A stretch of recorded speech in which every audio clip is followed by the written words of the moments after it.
Welcome to the Finance Rebel Show. You know who I am, Kamari Ellis, the Finance Rebel. Today, we are going to talk about something that a lot of people are confused about, Payola. It seems like some of your biggest YouTubers, podcasters are getting paid to have guests on and give this appearance that they are bigger than what they actually are. But it's not just me. I wanted to bring the man who is burning up YouTubes right now, burning up radio on right now, and stays in trouble more than me. I didn't think that was possible, but I brought on JT, the pocket watcher, to help me out with this. What's up, JT? How you doing? Hey, first and foremost, man, thank you for inviting me on your platform, brother. You know how we do, man. You my brother. I appreciate it. Anytime you call, you know I'm coming. All right, I appreciate that. Yeah. I appreciate that. You know, I'm the little guy out here. You Nah. killing it. You OG, you big bro. You've been doing this for a minute, man. But listen, I love what you're doing. I know everybody doesn't like it, but it brings a level of accountability to these wild west social media streets. So thank you for that. And I'm sure I'll get flack for that because people don't realize, since people know that, you know, me and you are guys, we're cool. When you do a review on somebody they might not care for, they hit me up. I kid you not. You know, I will protect the names of the innocent, but they hit me up. And it's like, wow, I didn't even do that. I just know the brother. But I agree. 99.99% of the time. There's a couple I was like, but for the most part, spot on. It's not personal. It's all data driven. And that's what I appreciate about it. Yeah, and I want to touch on that real quick because here's the focus of everything. The content is to help people think more logically when it comes to dealing with money, right? Pocket Watching with JT is a call-in financial talk show to, one, educate, right, entertain, but I want to get people engaged. I don't mind if people disagree with my point of view, right? I love it when people call in and say, you know, Pocket Watcher, I don't agree. Let's talk about this. And I'm all for it. So if I'm able to inspire people, no matter if they like it or they hate it, I'm winning in my objective because I want you to think more critically about financial topics. If I got you thinking more critically, I've done my job. There we go. Yeah. There you go. And you know, that's my whole thing as well. So that's why I love it. Yeah. Because again, we don't realize there's so much money in the power of our decisions. And every day we make a decision about money, whether it's to give the scammer some money, whether it's to pay, you know, to pay for a candy bar to check out, whether it's to ask for a raise or not, whether it's to send an invoice to a client, it's a decision about money. And some of us make better decisions than others. If we can get more to an even playing field, things will be a lot better.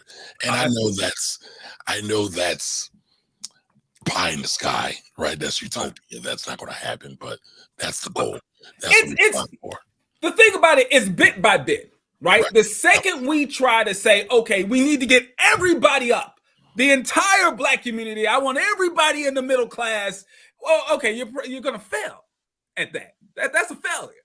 Yep. But as long as you're shifting the narrative, that's the goal. Shift the narrative of we're in a community and a society that's based on consumerism.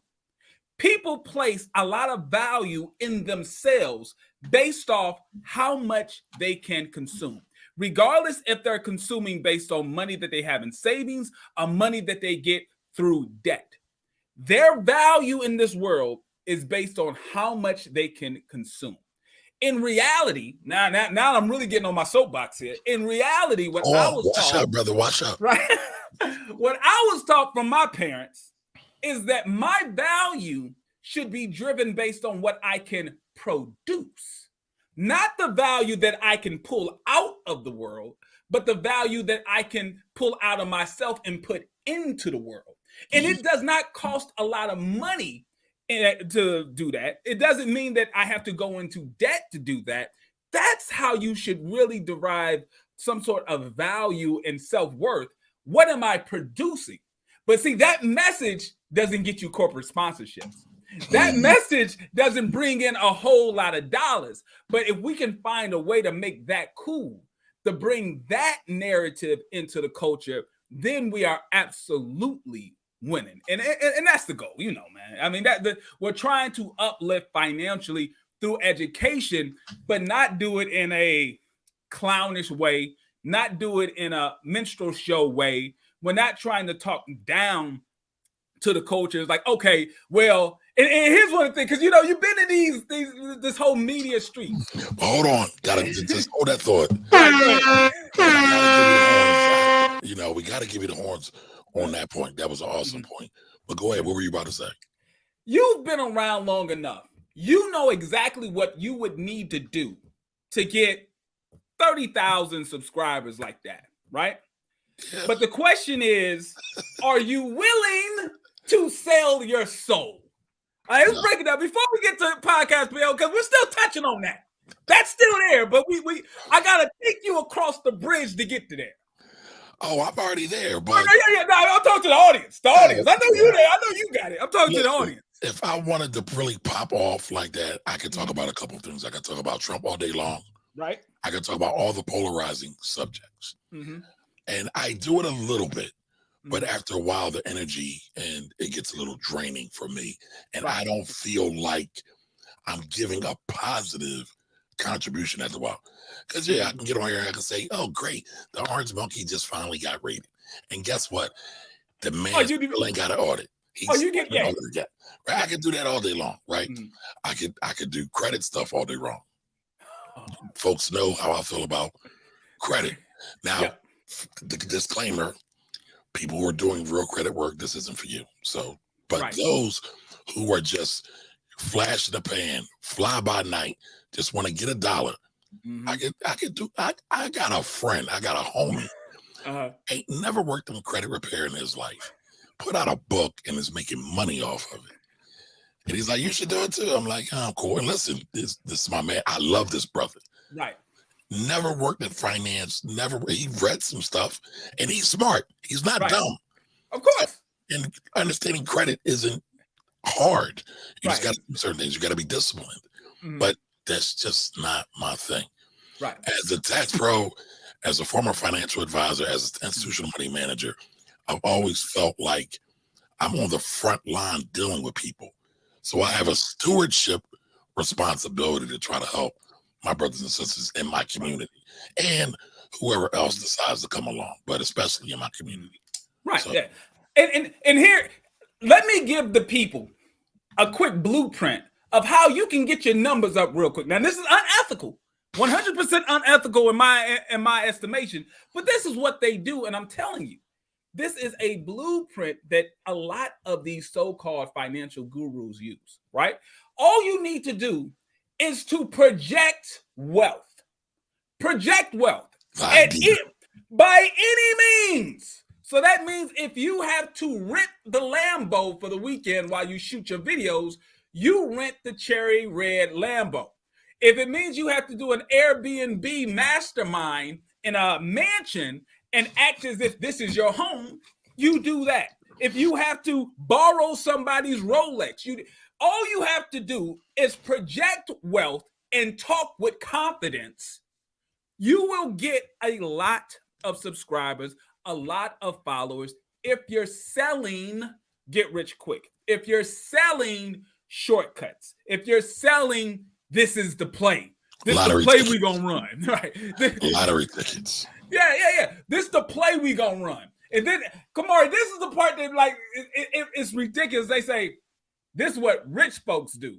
Or they'll straight up say, this is what white folks do.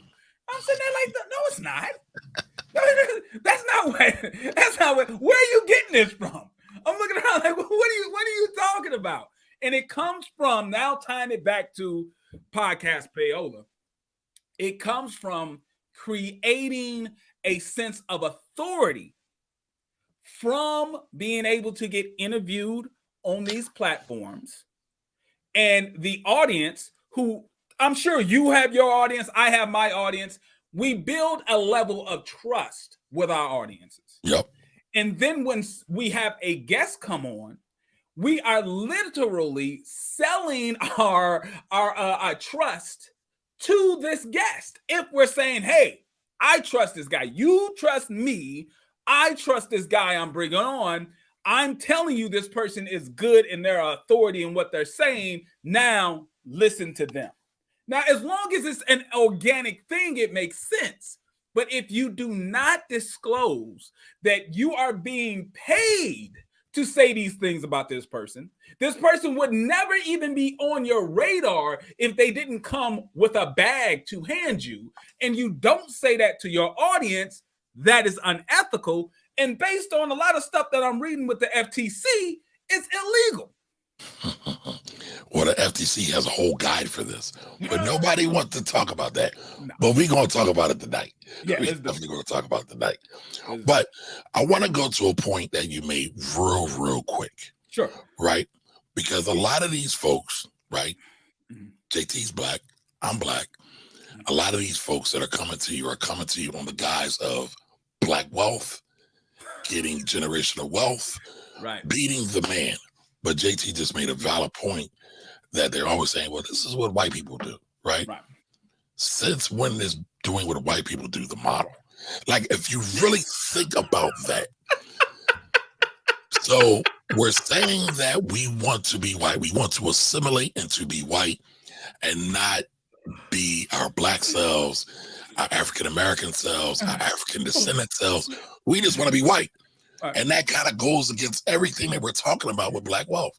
But that's the thing. And nobody ever talks about that. But brother, I don't know. It is so hypocritical. The same people, and I'm talking about deep hoteppers. And I know, brother, I know you don't like it when I use hotep in that way. I've been called a hotep. My brother told me they call me a hotep. I'll take it, but I get the context. I get it because you gotta understand that's what they call themselves, right? Yes. So they're the ones who are hijacking the term, not me. But you got people who are straight just pro-black, hotep, even to the point where they say the white man is the devil. So they say that in one space, and then on the next day they say, well, we need to do what the white folks are doing, cheat the system.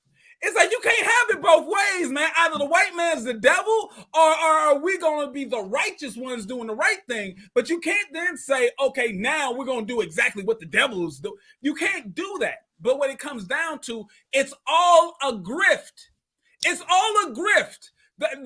They just want your money. If they were really in it for the righteousness and the upliftment of the culture, they would not be doing it under these fraudulent means. It does not make any sense whatsoever. These people that just scammers.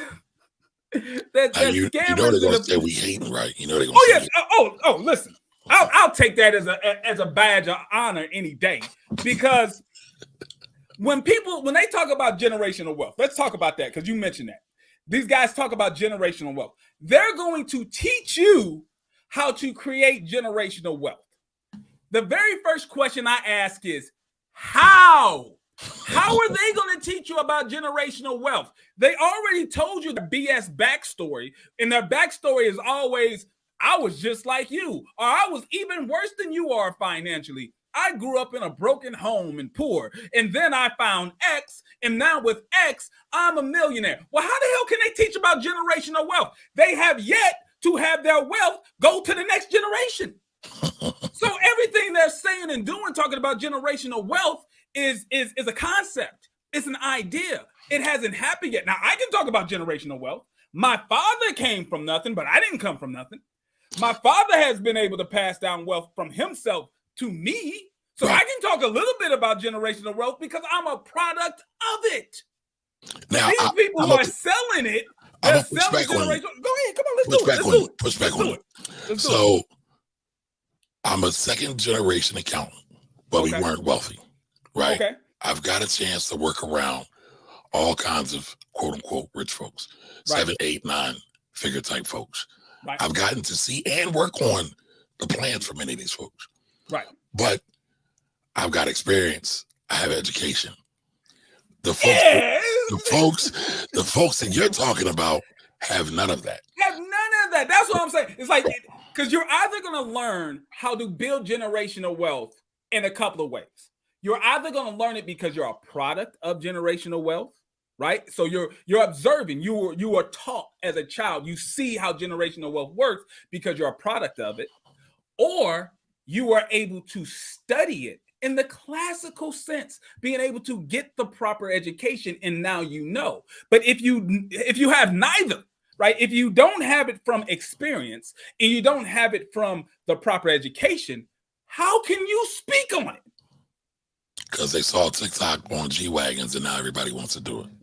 Because it weighs more than 6,000 pounds. Yeah. And if you own a small daycare, don't worry about it. That G-Wagon will be able, you can write that whole thing off. Like, stop it. But everybody loves it. Everybody loves it. So listen, we got a couple of superstars in here tonight before we get to the main meat of tonight's conversation. Yeah. Gotta give a shout out to my sister, Vanessa Braxton. $50 super chat. She's a wonderful citizen. She's a member of the clan and my Hotep vibes, right? So thank you, Vanessa. Everybody go check out Black Mama Brands. I buy her vodka. Listen, this is a sister who makes her own liquor, y'all. Yeah. Not buying it from the bodega at the corner store, not mixing it up in a pot. She makes it herself. All right, so shout out to Vanessa. Yeah, she's a real deal. She hit me up. She's been on my show a couple of times, and she said she was going to be in St. Louis. When you come to St. Louis, you come see me. There we go. We go. All right, and then we got Erica. Erica Williams, Classy Clown. So thank you for the $2 super chat. That's my other sister right there. Another one who's helped me build the channel. So thank you. All right, so let's get to it. All right. We've been talking about Payola. We've been talking about podcasters and YouTubers getting paid money. Mm-hmm. The reason why I brought it up, I did a video a long time ago, about a month ago, not a long time. But I said a lot of y'all don't realize, for all the reasons that JT just laid out very clearly, many of these guests are paying to be on these platforms. Absolutely. Why do I do that? Because they act like it's something wrong. Well, I'm doing that because it's bad advertisement, false advertisement. It's actually not even advertising because it's not disclosed. Right. So you are being, what's the word, JT? Manipulated. Pimped. You're being pimped. Yeah. Right? They got even some of these big podcasts, right? Mm-hmm. They've got people on there posing as subject matter experts, posing as someone has done that 10,000 hours or 10,000 hours in the lab, in college, at work, learning their craft and their trade. Mm-hmm. But it's just a get-rich-quick scheme. 9 times out of 10, it's a get-rich-quick scheme. Yeah. And here's the thing. Everybody kind of knew something was up, because you can't watch these huge platforms and sit around and ask the question, where did they find this person at? Right? I mean, I can't be the only one. I cannot be the only one who sits down and watch these podcasts and ask the question, where did they get this person? This person is a self-admitted felon. They have no practical knowledge of anything that they're teaching. At best, they talk about how they learn things through Google. How is this person on a platform with almost 1 million subscribers? Where did they even find this person? Oh, well, some people said, and they talk about how I'm paying to get on the podcast. Or here's the back door, because see, there's a front door and a back door to Payola. All right. The front door to Payola is simply, hey, here's $30,000. Let me get this hour show off. That's the front door. Yep. The back door is the affiliate link. Yep. That's the back door, right? So here's my issue with the affiliate link. My issue with the affiliate link is when you are giving a presentation about, okay, this person, my guest, they have a course to sell you. This course, based on what the guest is saying and what the host is saying, is going to help you with X. It's going to help you with your financial problems and blah, blah, blah, blah, blah. Okay, great. But if I, as the host of the show, make money when you buy the course, I am conflicted now. There's a conflict, and Kamari knows, he's in the financial industry. He knows we can't do this. We can't take kickbacks and stuff like that without full disclosure, because when you're sitting on the other side of the desk, you need to know if someone's recommending something to you, are they benefiting financially from it? Because the second you start to benefit financially from the sale of a course, a product, or a service, and you're recommending it to people who are unaware, once again, they are unaware that you are benefiting financially from it, you are confusing your audience. They're not confusing them. They know exactly what they're doing. They're not objective any longer, and they are manipulating them.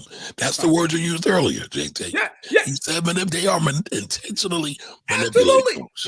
Because here's the thing. How can I give any product or service an honest review if I make money if it's sold? I'm not motivated to give it a real good review, because I want it to sell so I can make money. When it comes to these affiliate links on these courses, I'm told they make anywhere between 45% and 50% of the sales. Some of these courses are $3,000, $4,000. That means they're making $2,000, $1,500 per course being sold. Some of these courses are $10,000, $40,000 per course. So they're making $5,000, $10,000, $20,000.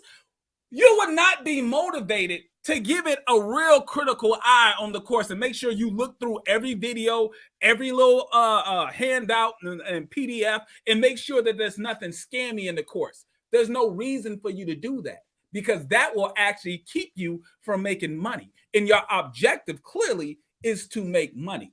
And that's why you have to be full. And hey, listen, when y'all buy this, I make money off of it. But if you say, and you shouldn't be ashamed to say that. You shouldn't have to hide your hand and throw the rock and say, "Oh, I'm not making money. I'm just here for the good of the people, for the culture." But exactly, that is the phrase, right? But I want to go back to what you just said, JT. Right? They're pitching this product, but they built this audience, like you said earlier, because people trust them. Yeah, they are taking advantage of trust. They are in a stewardship relationship with their audience, but they don't acknowledge their stewardship, and so that's where the big conflict comes in. Now, I want to put an article up here, right? We're not just making this up. I know everybody's going to say these guys are hating again. These guys don't want us to win. They don't want us to eat. No, that's not it. It's bigger than that. It's bigger than JT and I. It's about us as a community saying, hey, this ain't right. This just ain't right. So, oops, got something on. Let me take that off. Bloomberg, real news organization with journalistic standards, meaning that they verify sources, they verify information, and they fact check. They don't always get it right, but they get it more right than they get it wrong. I would say about 90 to 95% of the time. All right. Headline: podcast guests are paying up to $50,000 to appear on popular shows. Now, this isn't new. This isn't something that's just happened, but a lot of people feel that because it's not on radio, then it can't be called payola. All right. So critics call it payola and say listeners deserve better disclosure of promotional ties, right? Yeah. So we're not going to read this whole thing. I just highlighted a couple of things just to let y'all know we got some sources, right? This article stuck out to me, or this paragraph stuck out to me. People will confess all sorts of things to podcasters, from their unpopular political beliefs or embarrassing romantic mishaps to their worst fears. But there's one revelation certain guests will never disclose, namely, they're paying thousands of dollars just to be interviewed on this show. Welcome to the golden era of pay for play. I'm sure everybody's heard that before. Pay for play podcasting, when guests pay handsomely to be interviewed for an entire episode. In exchange, the host gets some revenue, fills out the programming calendar, and might bag a future advertiser. Right. So what does that sound like? Why hide it? Why, as you said, why hide it? If this is up and up, why hide it? The reason why you hide anything, they're hiding it because that defeats the purpose of the payola. The purpose of the payola is because they don't want the audience to know this is a pay for play. They don't want the audience to know that this isn't a true interview. It is a infomercial. Everybody knows when an infomercial comes on late at night, you change the channel. Right? No one wants to sit through and watch an infomercial because what are you going to have? You're going to have this overly excited host where any product that comes up is the greatest thing in the world. You've never seen an infomercial host say, you know, this is a subpar product. I don't think the product is very good. Everything an infomercial host sees is like the most amazing thing. That's the same way it works with pay for play podcast payola. The second they get paid, man, I did a video over a year ago, where a very big financial online guru admits to paying a very big podcast, the same magic number that was in that article, $50,000 to get on the podcast. Nowhere throughout the podcast do they disclose that he paid for the interview. And then in the interview, you should see the host of the show.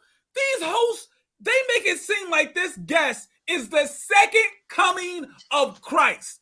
They are so excited for him to be there. They explain how the information that he has is going to help you. Like they're so energetic, but they never mention that the man would have never been on the show if he hadn't paid $50,000.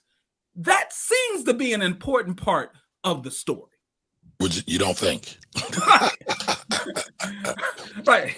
Like, but not only is it an important part, right? Mm-hmm. I don't want to name any names because I try not to name names here, right? Because I like the ideas versus the names because we get lost in the names, right? Mm-hmm. So for the record, the people that JT were talking about, and I'm all sure y'all know, they're black, right? The people in this article that we talked about, they're white. So this happens all over the place. Yep. What I would venture to say, though, is that the black ones don't realize that it is payola. And I don't know if this is my bias. I will admit it. Right. And I think the white ones just don't care. Well, because in the article, just going back to the article real quick. Right. There's a really, and they name in the article, I'll talk about who they named in the article. So John Lee Dumas, Entrepreneur on Fire, huge podcast. He admits that he takes a $3,500 appearance fee. Now that's John Lee Dumas. Now there's another guy, David Asbury, I believe that's how you pronounce his name, with his podcast, The Human Upgrade, I believe it is. Mm-hmm. He takes 50 G's. He gets 50 G's up front. Two mega big podcasters. But again, that's not being disclosed. And you would think John Lee Dumas discloses his earnings every month. The guy is making 6-7 figures every month. You would think he would have better journalistic standards, interview standards, than to just take money just to get somebody on his show. You would think. Man, but again, listen, that's me. When it comes to money, all bets are off.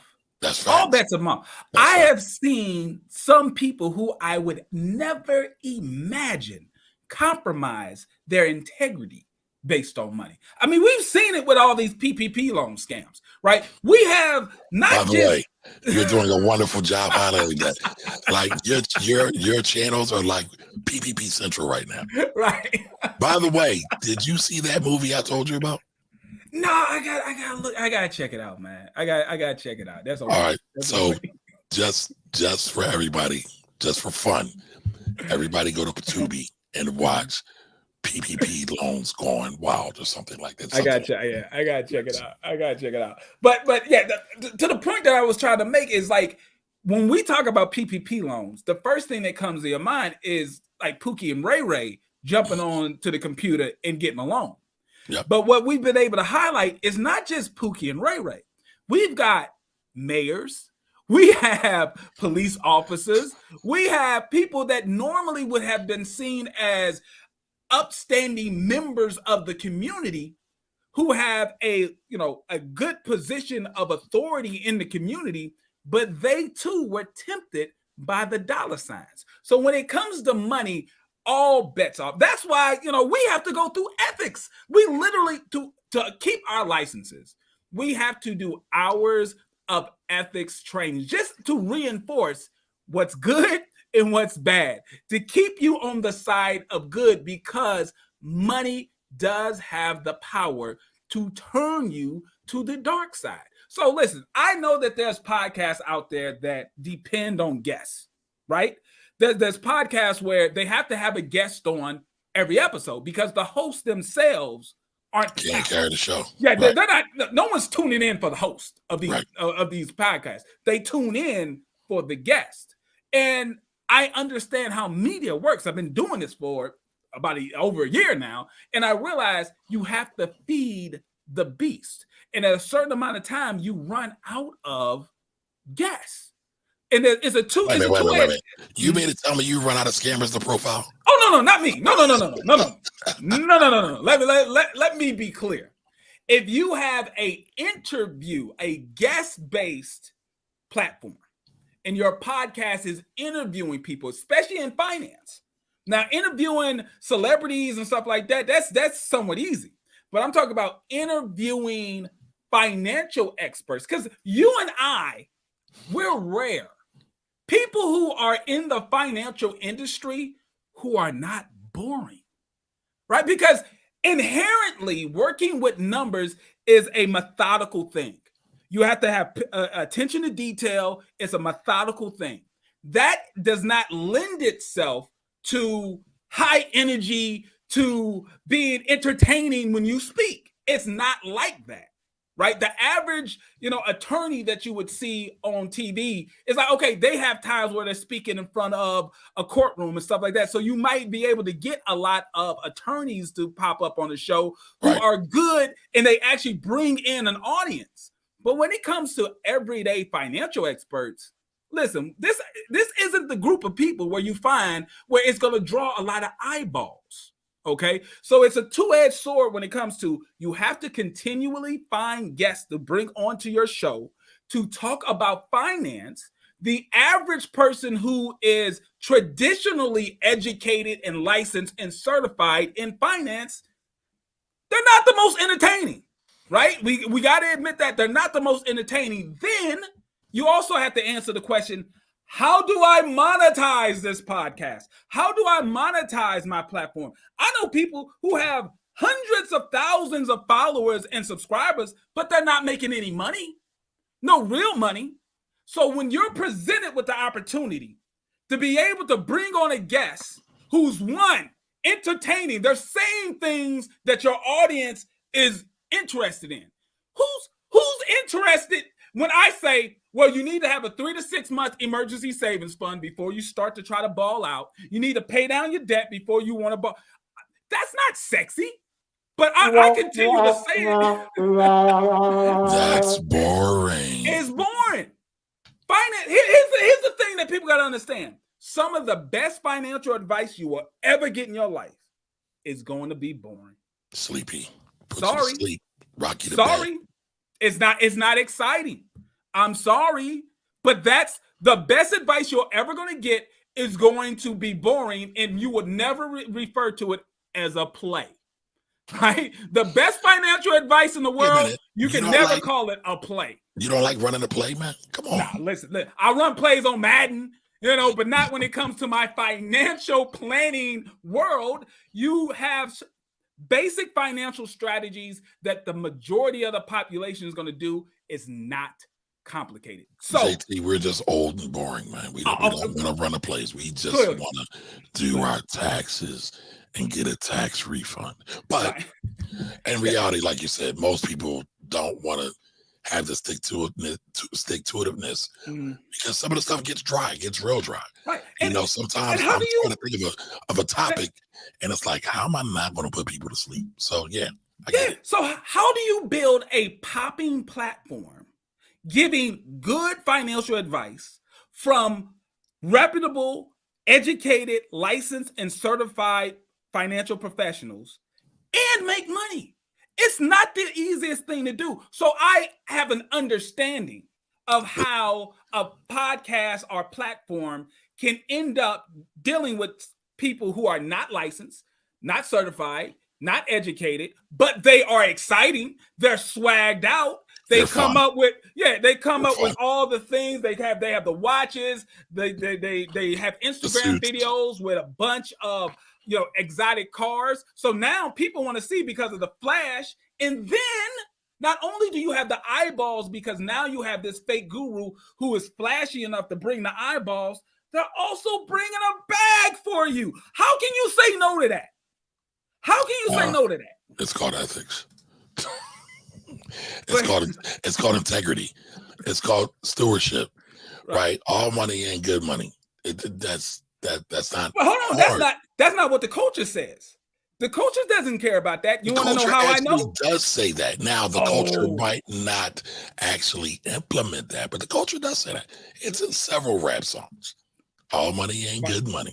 Okay, but read your comment section and read my comment section on Instagram, and the culture is reflecting back to us. Why are y'all hating? Never hate on another way another man makes his money.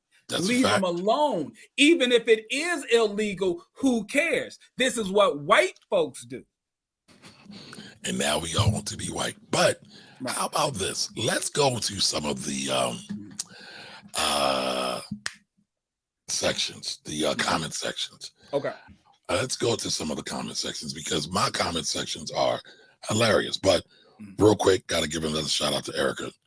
She just showed some major love. Another $20 super chat. Thank you.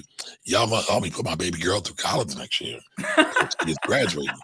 Oh, that's what's up, man. Congrats. And Daddy needs all the help he can get. Or Baba, because we doing Hotep time. So Baba needs all the help he can get. Baba.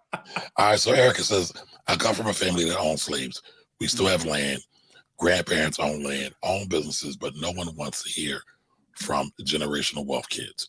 We can encourage folks to buy land, buy homes, keep cash flow going. Yes, I agree.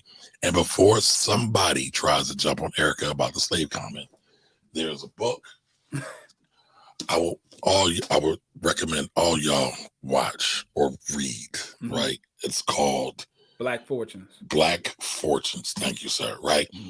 They talk about Black slave owners who actually brought Black slaves to help them in a real way. But you got to get the knowledge and the understanding on it to understand what I'm talking about. But wanted to add context to Erica's commentary there. Because we hear one thing and then we just go off. Oh, yeah, they run with it. Yeah. Yes. But let me say something real quick to her comment, because it's real. They don't want to hear from generational wealth kids. Here's the insanity of that. They don't want to hear from generational wealth kids to get the guidance that generational wealth kids could give them. But they want their kids to be generational wealth kids. Think about that. No, you don't want to get the guidance from a generational wealth kid, but you're doing all of this scamming. You're buying all of these courses so that your kids will be generational wealth kids. How backwards could you be? Not only that, and I'm sure you've seen this, right? But some of the quote unquote generational wealth, like I never want my child to work. It's not generational wealth advice. There are so many, I can't disclose names, right? But there are so many businesses that I've worked with where they sent their children multi-million dollars to work for other companies because they knew they would show a certain level of nepotism and favoritism, and they won't get the real deal. Now, don't get me wrong. There are some silver spoon kids who get pampered all their lives. But there are a bunch of families who really want their kids to be go-getters. And they create obstacles to build toughness, to build fortitude, to develop stick-to-itiveness, and they do that. None of this Black wealth stuff, because I'm guilty of Black wealth talk too, right? But none of this Black wealth stuff talks about that. And I'm just like, wow, none of the real nuance is brought out in a lot of this stuff. But let's get to it, because I know we can talk about this all night long. Right. Now, what do y'all think about payola?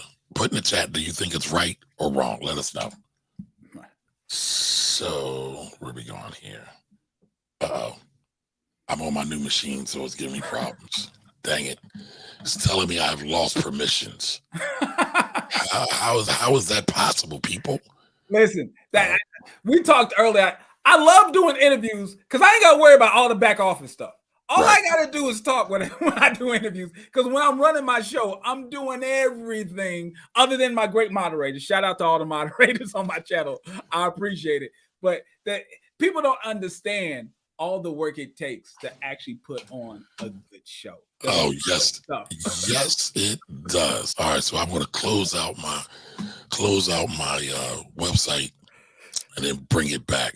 Great point there. Great point there. But again, go ahead and throw it in the chat, and I'll get to some of your content, excuse me, some of your questions and comments. I know JT has to run. He can't hang out with us all night. He's a superstar, folks, so we are blessed to have his presence. Listen, man, I am rolling down these YouTube streets that have been paved by brothers like Kamari. Right? You've been doing this for a minute, man. Listen, man, trying to make this stuff look cool. I believe in giving it up. Like, you came and you blew out the frame on this thing. I love it. I love it. And I am still having issues. Go ahead, JT. No, good. I mean, while you doing that, I can just ramble off because it's hard for me to keep my mouth shut. So listen up, people. While Kamari gets that together, I am going to really give myself a rant because I want to talk about this stuff. When it comes down to attempting to build wealth, understand what you say you're doing. Building wealth takes a plan and discipline. So when you hear all of these fake gurus talk about how you can run this play, how easy it is, how you can, do it in a way where you're getting over on the system, that is not going to help you in the long term. What actually helps you in the long term is actually making sacrifices in your life, right? 2 words that the average fake guru, do it for the culture Negro will never want to hear is personal responsibility. Hold on, JT. Take personal responsibility. Somebody put in the chat sacrifice. Please put in the chat sacrifice. Man. They act as if that's a bad word, because we live in a culture where they tell you can have it all. You don't have to sacrifice. You can have it all. You can ball out all the time. You can have this multi-million-dollar business. You can have it all for 4 simple payments of $9.99. Excuse me, $99.99. Right. Of course, you can have it all. But in reality, you can't have it all. That's not how it works. Do you have any understanding the man hours and the work it took my father to build the company that he built? There were long stretches of my life where I only saw my father on Sundays. He lived in my house all my life. Married to my mother all my life, but it would be months where I only saw him on Sundays. Why? He would wake up before I got up for school. He wouldn't come home until well after I did my homework and I would sleep. The only time I would see him on Sundays. That's sacrifice. Are you willing to do that? If not, get yourself a job. Nothing's wrong with getting a job. Get yourself a job, clock in at 9, clock out at 5. Invest in your 401k plan, and you will probably be an everyday millionaire by the time you're 65. But Kamari, there are foolish enough people who will get mad at me and say, well, who wants to be a millionaire by the age of 65? The very Negro who will say that has a negative net worth right now. The Negro who will get mad at me because I'm giving him advice that would most likely make them a millionaire by the time they're in their 60s, has a negative net worth now, and based on probability, they're going to die with a negative net worth. But I'm boring. Who wants to be a millionaire by the time they're in their 60s? Okay. It's funny. Oh, there we go. Finally got it. Mm-hmm. But I wanted to talk about something else, because you just touched on something. And I had this conversation with one of my best friends earlier today. Right. There's a comedian by the name of David Arnold. Funny guy, kind of clean cut, talks about family, talks about wife. Right. He just decided to buy himself a Porsche. And he made the point, this is his first brand new car. And he's in his 50s. Man's been traveling all over, leaving his family, going out, perfecting his craft. Right. But he waited until his 50s. He said, I always had to buy other cars, 2-3-year-old cars. Never had the means or could be responsible, right? Or wasn't responsible to buy that brand new car. But now in his 50s, he's able to do that.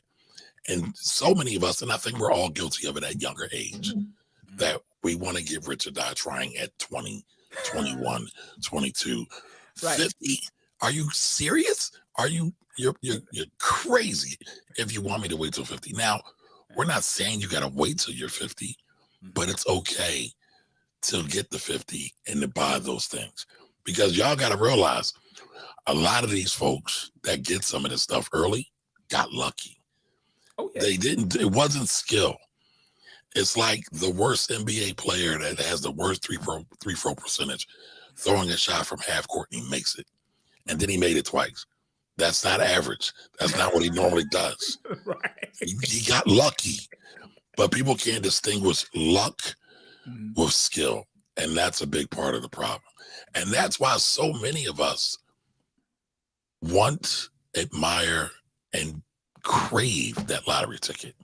Last week, the $1.5 billion, right? Everybody was in line for it. I hate lottery. I'm biased. I get it's fun.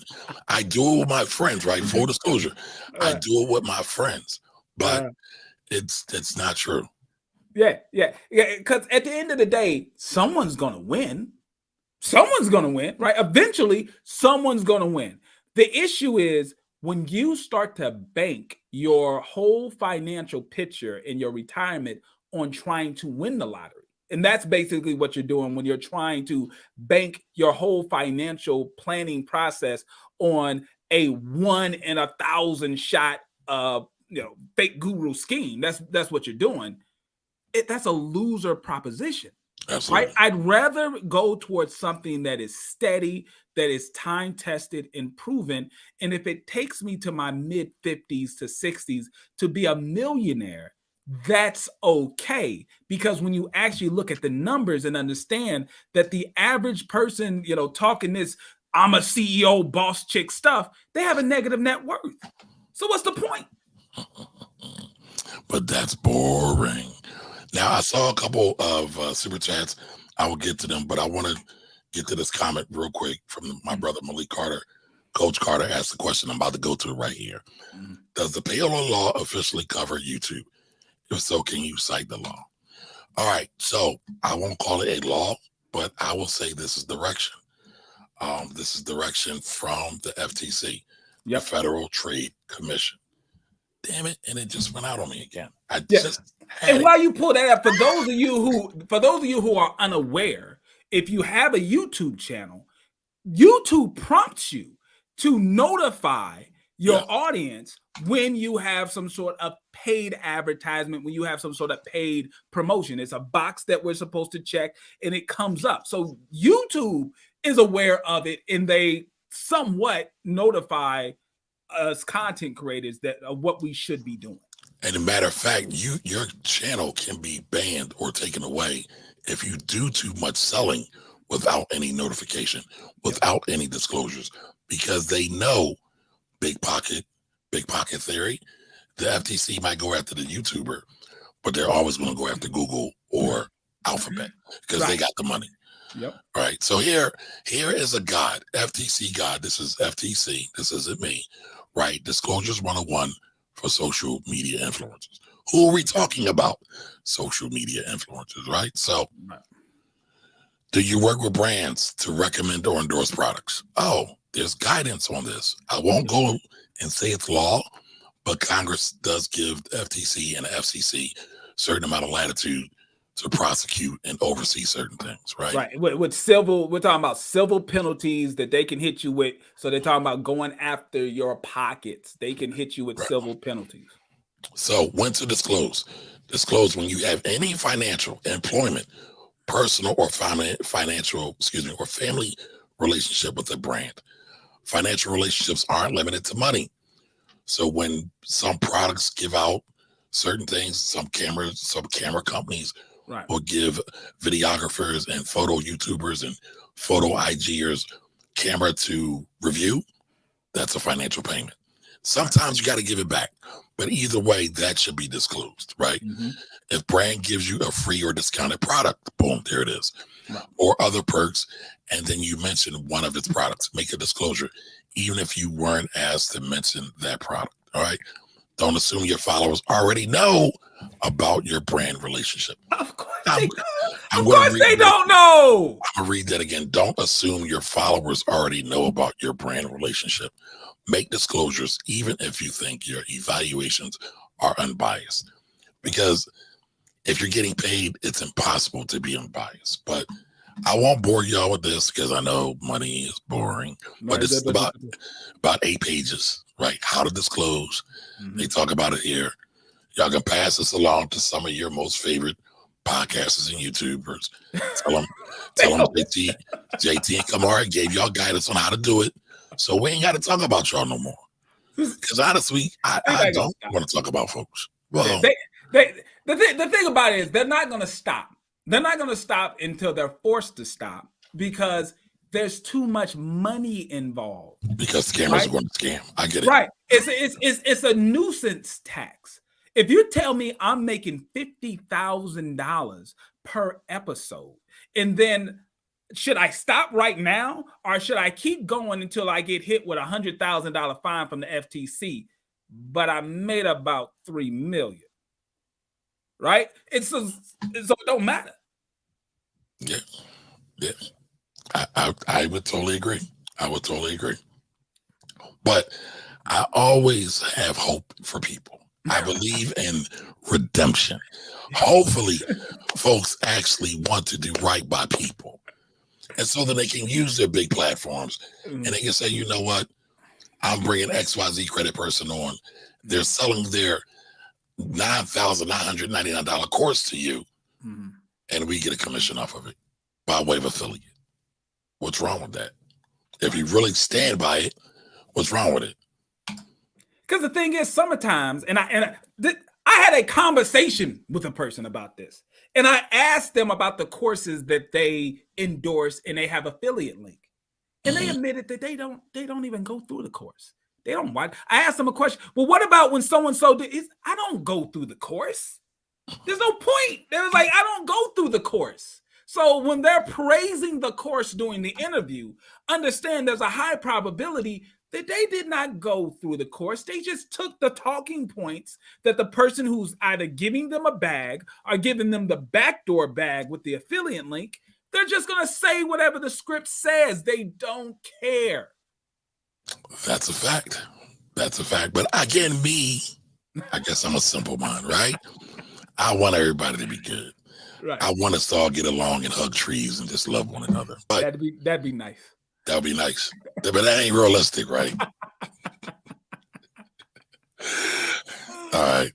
So, all right. I saw another, again, I appreciate all the comments. I want to go through them, but JT's got to go. Y'all know he's got a schedule, y'all.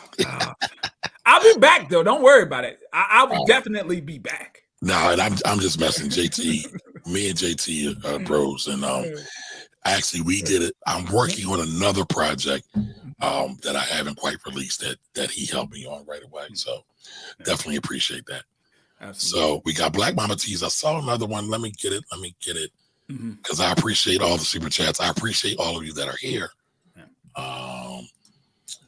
Oh, Erica, you just had a live stream up? Erica is always, she gets this. Yeah, she's working. She working. All right, now Erica just said, now this is interesting.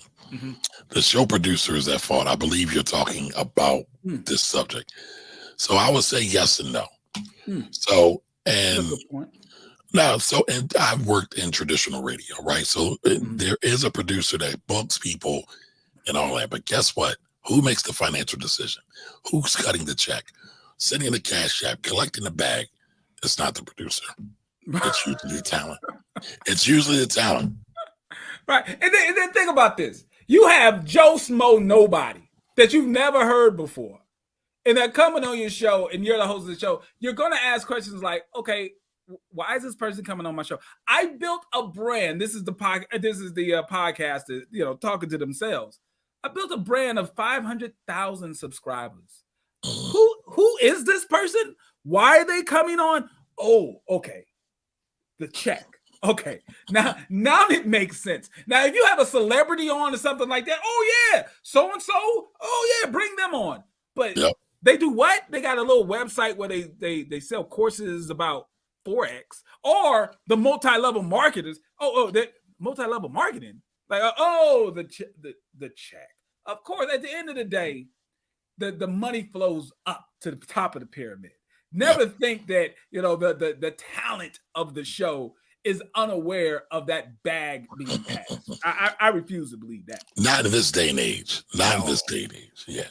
So Tyler says, does disclosure make it go away? Well, no, it doesn't. Goldilocks says, everyone thumbs up matters. So let's get them up. Appreciate that. Thank you. But let's talk about the disclosure real quick. I want to touch on that because I understand the spirit where that comment came from. Tyler's going in. He's digging in on this disclosure. So let's talk about this, Tyler. Let's explain this. Does the disclosure make it go away? Well, obviously, the people who are engaging in this activity have a negative perception of what the disclosure would do, right? I mean, let's think logically for a second. If the disclosure means nothing, then why not do it? Have you thought about that? If the disclosure means absolutely nothing, then why not do it? Let me explain you what the disclosure means. There's a difference between a genuine endorsement and a paid for endorsement. Right. Just like there's a difference between, there's a difference between Forbes magazine reaching out to somebody and interviewing them based on their success in business. That's a great story. Any businessman or businesswoman who would be blessed with the opportunity for Forbes magazine to reach out to them based on the success that they're having in their industry and write an article. That would be awesome. Now, would you look at them different if you found out that it wasn't a journalistic article that they were written on them? But no, they actually went to Forbes, paid Forbes money to be featured. It wasn't an article, it was an advertisement. So yes, a disclosure is the difference because, once again, maybe you weren't here earlier, there's a difference between watching a show and watching an infomercial, right? No one gets excited to watch infomercials. And that is the type of content you're getting. You're getting podcasts that are really infomercials disguised as interviews. So if the disclosure means nothing, they would do it. Yeah. So then the USA, that's what my brother Robert says, then the audience would know it's not for the culture. Oh. Bingo. It's for the bag. It's for the bag. All right. Mrs. Phoenix 991, $2 super chat. Thank you. Every penny, every dollar is appreciated. Thank you. Says, I share Brother Kamari's bias. Amen. There we go. I got some friends out here. All right. I thought there was a couple others. Marcus, I thought I saw you one. Shout out to the chat. Yeah, shout out to Marcus, man. He's a big time supporter of my content, man. He is a chartered financial analyst. That's a big deal, y'all. I've taken it. Huge deal. I've taken it. It means something. It's a huge deal. It's a huge deal. But I saw something in there for Marcus. So thank you in advance, Marcus. But I can't seem to find it. Give me 1 second. I'm telling you, yeah, people don't understand the pressure and all you have to do to run and operate a show. Keeping up with the chat, keeping up with the super chats, and being able to do all this stuff is not for the faint at heart. It takes work and grind. It's all good though. I love it. I enjoy it. And listen, today is a special day, right? So we are hitting 90 subs, 90 viewers. So that's here we go. Marcus showing love to the Avengers of Finance. Oh, I like that. I like that. Now, listen, I was a DC kid. I read DC comics growing up, but the Avengers are that work. Yeah. So thank you. Technically, I owe everybody an air horn that gave. So I'm outing myself again. So my apologies. Putting it out there. All right, let's see what else we got here. Yes, Payola Eagles infomercial. Absolutely. I would agree. Yeah. Disclosures are important so the audience can make somewhat informed decisions. Exactly. They get it. The people get it. They understand, yes. Right? Because I'm telling you, when you're in business, me and Kamari's been in business for a while now. We know the difference between when a current client refers somebody to you or when you do an advertisement. Yes. See, when a current client is so happy with the work that you do, they refer their friend, their family member to you. It's a done deal. They're coming. That consultation is just a formality. They're coming to get the job done. Facts. A commercial, like, I checked this guy out, and that's the different mentality. That is a fact. Now, are any of y'all in business? Put a one in the chat, right? Because I want to know, if y'all are in business, what does it feel to get a referral, a genuine referral? Not your mama, not your auntie, right? And listen, I'll be honest, right? You got to earn your parents and your people's business too. Yeah. Everybody's business must be earned, right? You can't take it for granted. But we all know you can't do no wrong to mama. Right? Mama gonna love you regardless. Mama gonna love your crusty draws, right? So it is what it is. All right, so I just want, it's like the Black Lives Matter scheme. Still laughing about that, and someone placed that got rated. It's funny to me. So y'all know I covered Black Lives Matter, covered the 990. Y'all know I was super pissed off when I saw they didn't have a black accountant doing their stuff. But let's be clear, there's a difference between the Black Lives Matter movement, people out in the streets doing the work, and the organization. Yeah. My smoke is with the organization, the Black Lives Matter Global Network or something like that. Yeah, Global Foundation Network, whatever it is. But yeah, a lot of money being thrown to a lot of closely related people to the organization. Yeah, a lot of them. And they did give out some money to some good work, but it pales in comparison. Oh, yeah. All right, how would a lottery annuity affect our borrowing power? All right, I got a video on that on my channel that does well every time the video goes up. Tonight we're talking about Payola. Tonight we're talking about people who are being misled by social media influencers that do podcasts and YouTubes and everything in between. All righty. So what else do we have here? Oh, my man Jay Jackson said, "What's up, Jay? I was at Infest 2022 this weekend, fellas." All right, good. Did you learn anything? Yeah. Hopefully you weren't taught how to lie on a credit card application. Ooh. You know, that's what I'm hoping. You know, but other than that, hey, listen, man, I'm not a big fan of conventions like that in general, because it becomes a lot of entertainment over actual, getting financial info, because a lot of it is just an upsell. You know, you get into a situation where you come for this great financial information, but then you're met with presenter after presenter after presenter that is just teasing you their course. And they paid for the opportunity to tease you about their course. It's just an upsell after upsell after upsell. So I'm not a big fan of those type of conventions, regardless who is putting it on. I'm not a fan of those. Debt Free Dad, shout out to Debt Free Dad. He says the disclosure is meant to clear up any potential conflict of interest that a potential customer could encounter. It's like college stars paying sports analysts to get a person's draft status higher. Amen. And check out Debt Free Dad's content. He's a YouTuber. He's an attorney. I'm gonna have him on my channel very, very soon. He's an attorney that deals with fraud cases. So I'm gonna have him on my channel very, very soon. But check out his content. He's good. Oh, I didn't know Debt Free Dad was an attorney. Okay, I'll definitely have to check out with him. Yeah. All right. Even with subject to TFR And the chat, all right. Whoa. Y'all blowing my mind today. Another super chat in the house.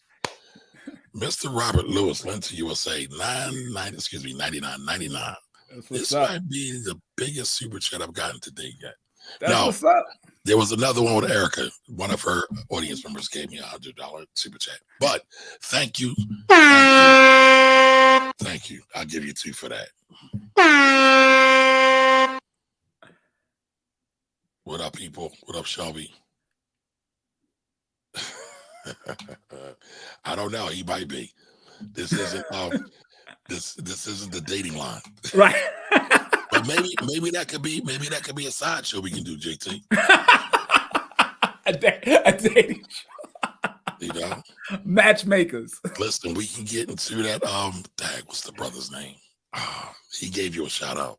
Oh, Kevin Samuels. Yeah, everybody knows I'm not a super big fan, but I don't talk ill of the dead either. Yeah. So. People try to fill his shoes right now. There's a void. Yeah. There's definitely a void that has been left. And I will say this, as I saw more clips coming out, the brother had way more depth than I realized. Right? There was more to him than what I realized. So I will say that. Like, I do try to be objective in everything I do and say.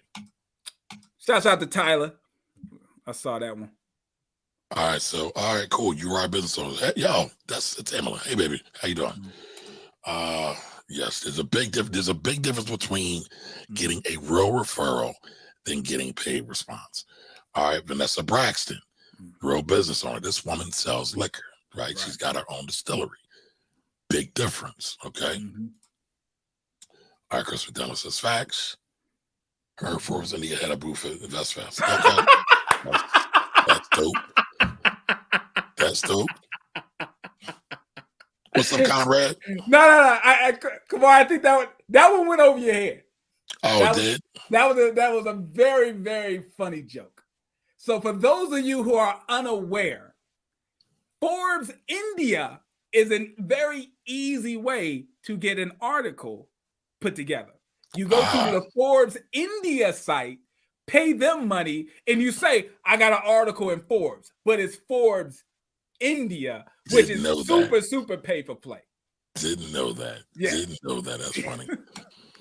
Oh, Conrad, what's up, Conrad? Now, Conrad, he knows all about this. Conrad is a copywriter, right? Oh, okay. The guys who use words to sell stuff, right? So he says they get it from him. So he says, very true. Referrals are completely different than meeting cold. Referrals barely have to be sold.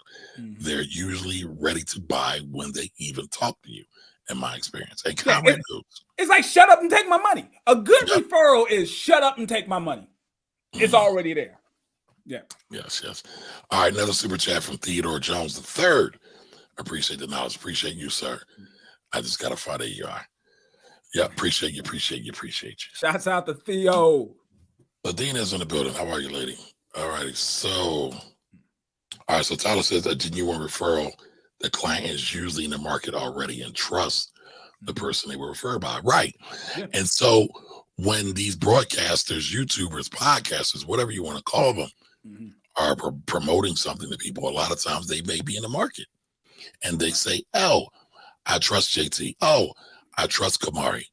They're not going to do me wrong. They're not going to steer me wrong. They're reputable, so their people are reputable. Right. Air quotes. Don't right. Right. I mean, just think, and I got to roll here in a second, but just think about our industry, right? If I prepare a financial plan for a client, and within that plan, I recommend, well, you need a little bit more life insurance and whatnot. And then I say, okay, you need to go to Kamari to get your life insurance policy. He's a good friend of mine. He's going to do a good job for you. That's natural. Now, if I actually get a check every time I send somebody Kamari's way, that's got to be disclosed. I can lose my license if I don't disclose that. That's the difference of the bar when you come from the professional financial side that me and Kamari is on, and the financial talkers who talk finance, but they're not regulated by any. Listen, if I screw somebody over, there's 3 places you can go to report me. You can go to the IRS, you can go to the SEC, or you can go to the CFP board. right? If these online gurus screw you over, where do you go? To the BBB? They'll just close that business down and open up another one. It ain't no big deal to them. That's a fact. Or they'll just block you on Instagram, which happens all the time. All the time. All the time. But, you know, it's a sad state of affairs here. It's a sad state of affairs. But I hope everybody got something from this, right? Because I don't do these shows. I know JT doesn't do these shows just to talk. No. We do them with the aim in mind for you to get better, right? So we can share with you our insights, our experiences, our education, so you can look at the world a little bit better. And as JT always says, so you can think like an accountant. Now, that's not my line. That's JT's line, right? But again, you know, I want you to think like a financial rebel. And a financial rebel thinks about the stuff that's going on and says, hey, we don't necessarily have to go with the normal, with what everybody else is saying. We're going to dig deeper and figure out what's really going on. And then we're going to make an informed decision for ourselves. So, JT, I appreciate you. I appreciate you. We'll have to do this again. This is super duper fun. I hope everybody is following JT, pocket watching with JT. I'm sure most of y'all following anyway. I saw a couple of your fans here. So they love you. They love you. Listen, I love them back. The show Pocket Watching with JT is nothing without the audience. Thank you guys. Y'all helping me build the brand. Got a big announcement coming up for all you Pocket Watchers, so just stay tuned. Big things are going. Big things are going. All right, JT, I appreciate you. All right. Until the next time, everybody, y'all be great. Don't just do what people want you to do. Do your research, folks. Until the next time, Kamari, us out. Have a great day. Bye-bye.